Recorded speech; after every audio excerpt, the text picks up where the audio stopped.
اللہ تعالیٰ نے انسانوں کی رہنمائی کے لیے حضرت آدم علیہ السلام سے نبوت کا سلسلہ شروع فرمایا، اور آخری نبی خاتم الانبیاء، خاتم النبیین، خاتم المعصومین حضرت محمد الرسول اللہ صلی اللہ علیہ وسلم تک اس سلسلے کو ختم فرمایا۔ اب آئندہ کسی نئے نبی نے آنا نہیں ہے، کوئی نیا نبی نہیں آئے گا۔ آپ علیہ السلام کی جو نبوت ہے یہ قیامت تک رہنی ہے،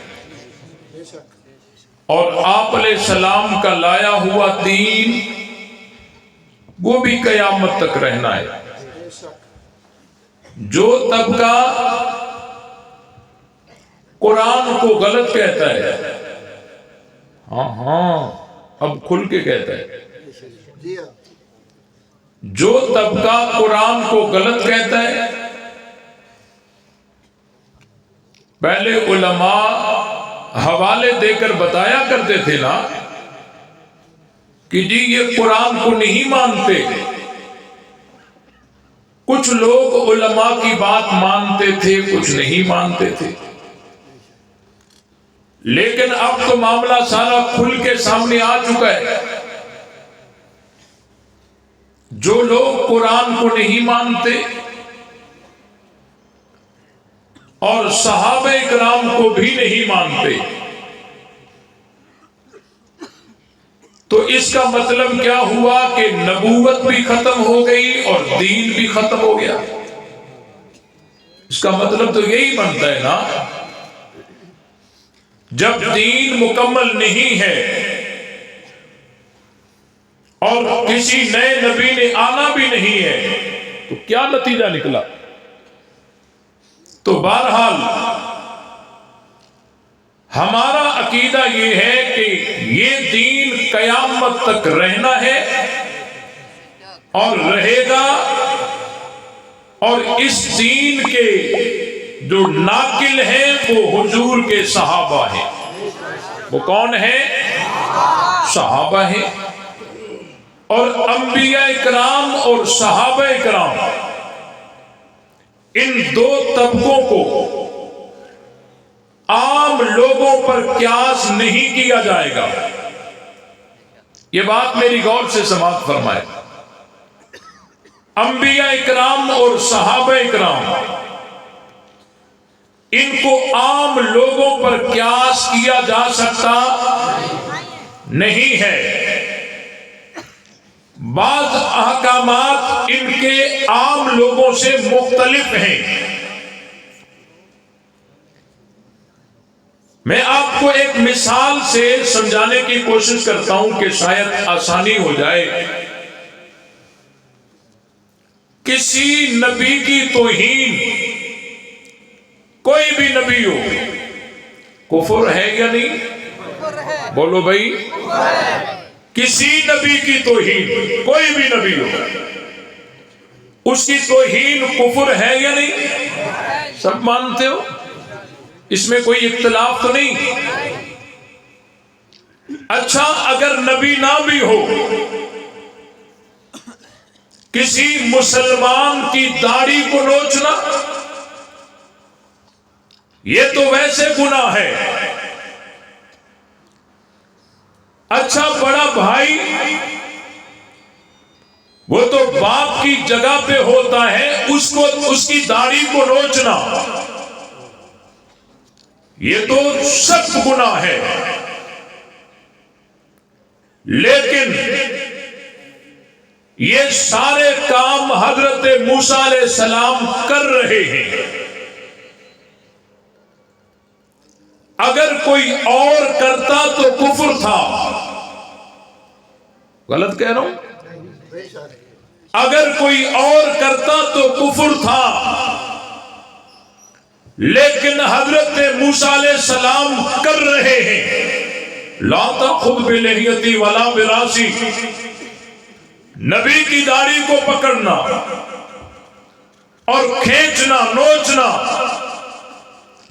اگر کوئی اور کرتا تو کفر تھا، لیکن یہ کام حضرت موسیٰ علیہ السلام نے کیا ہے، اب کفر تو اپنی جگہ، ہم گناہ بھی نہیں کہہ سکتے۔ یہ بات سمجھ آئی کہ نہیں آئی؟ انبیاء اکرام گناہوں سے معصوم ہیں، عام لوگوں پر نبیوں کو قیاس کیا جا سکتا، اگر کوئی اور کرتا تو کفر تھا، حضرت موسیٰ علیہ السلام نے کیا ہے، اب کفر تو اپنی جگہ، ہم گناہ بھی نہیں کہہ سکتے۔ صحیح کہہ رہا ہوں غلط کہہ رہا ہوں؟ ایک ہی کام ایک آدمی کرے تو قابل تعریف بن جاتا ہے، وہی کام اگر کوئی دوسرا کرے تو قابل تنقید بن جاتا ہے۔ اس کی مثال سمجھیے، میں آپ کے شہر اٹک میں آیا، دور سے کسی نے مجھے اجنبی آدمی نے دیکھ لیا اور دور سے کہنے لگا مولوی صاحب السلام علیکم۔ اب اس کے سلام سے دل خوش ہوگا یا نہیں ہوگا؟ دل کو راحت پہنچے گی یا نہیں پہنچے گی؟ دل کو راحت پہنچے گی کہ بھئی اس نے مجھے سلام کیا ہے، دل خوش ہوگا، سکون پہنچے گا۔ وہ سلام کر کے چلا گیا، قریب نہیں آیا، اگرچہ مصافحہ بھی نہیں کیا، قریب بھی نہیں آیا، صرف سلام کیا۔ میں نے اس کے سلام سے دل کو راحت محسوس کی، 2 قدم آگے ہوا تو آگے سے میرا شاگرد مجھے نظر آیا اور اس نے بھی وہی کام کیا، مولوی صاحب السلام علیکم، سلام کر کے چلا گیا۔ قریب وہ بھی نہیں آیا، قریب یہ بھی نہیں آیا، مصافحہ اس نے بھی نہیں کیا، مصافحہ اس نے بھی نہیں کیا۔ یہ بات سمجھ آ رہی ہے؟ اس نے بھی سلام کیا، اس نے بھی سلام کیا۔ اب شاگرد سلام کر کے جا رہا ہے، اب بھی دل خوش ہوگا؟ بولو، کام تو وہی ہے، کام تو وہی ہے۔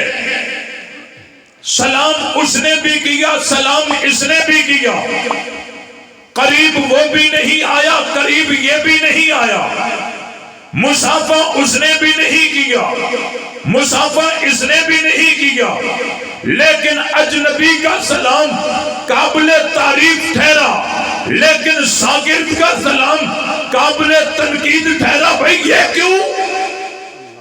اس کے ساتھ جو میرا تعلق تھا، اس تعلق کا تقاضا یہ تھا کہ یہ میرے قریب آتا، مجھ سے کھانا پوچھتا، چائے پوچھتا، رہنے کی صلاح مارتا، مجھ سے حال حوال کرتا، لیکن اس نے نہیں کیا تو اس کا یہ عمل قابل تنقید بنے گا، اور اجنبی کرے تو قابل تعریف ہے، اگر شاگرد کرے تو قابل تنقید ہے۔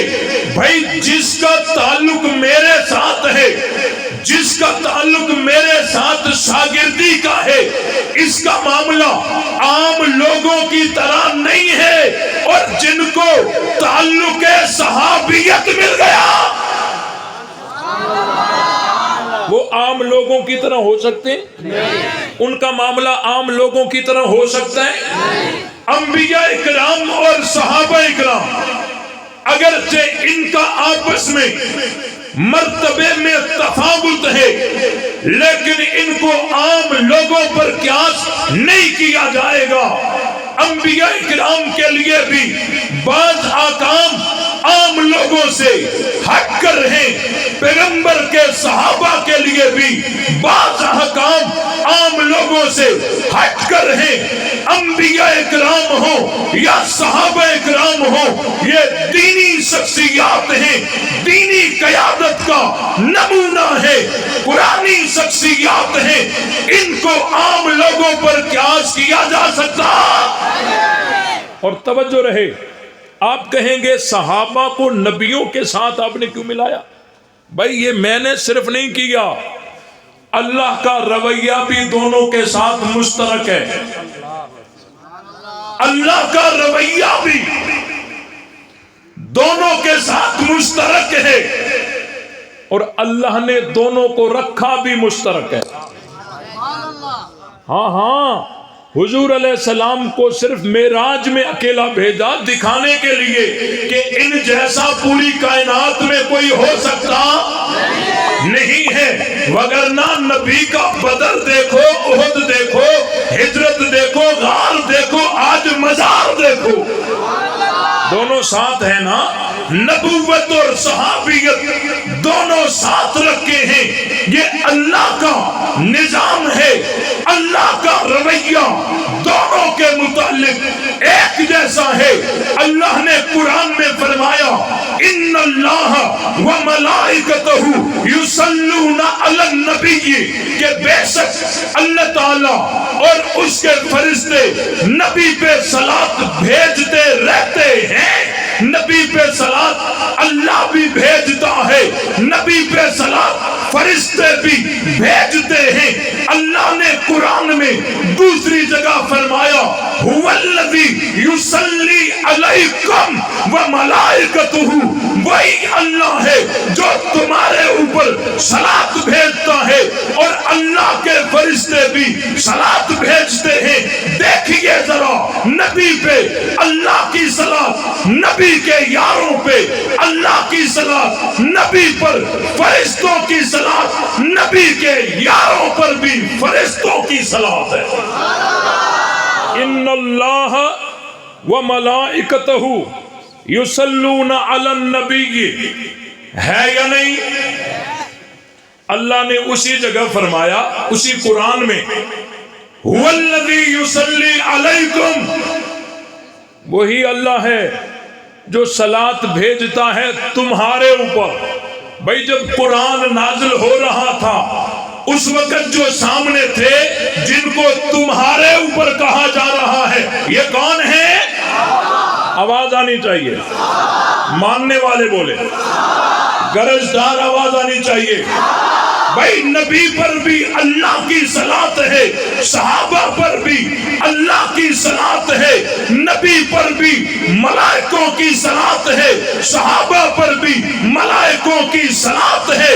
آگے اللہ نے فرمایا یا ایھا الذین آمنوا صلوا علیہ، اے اہل ایمان نبی پہ صلاۃ بھیجیے،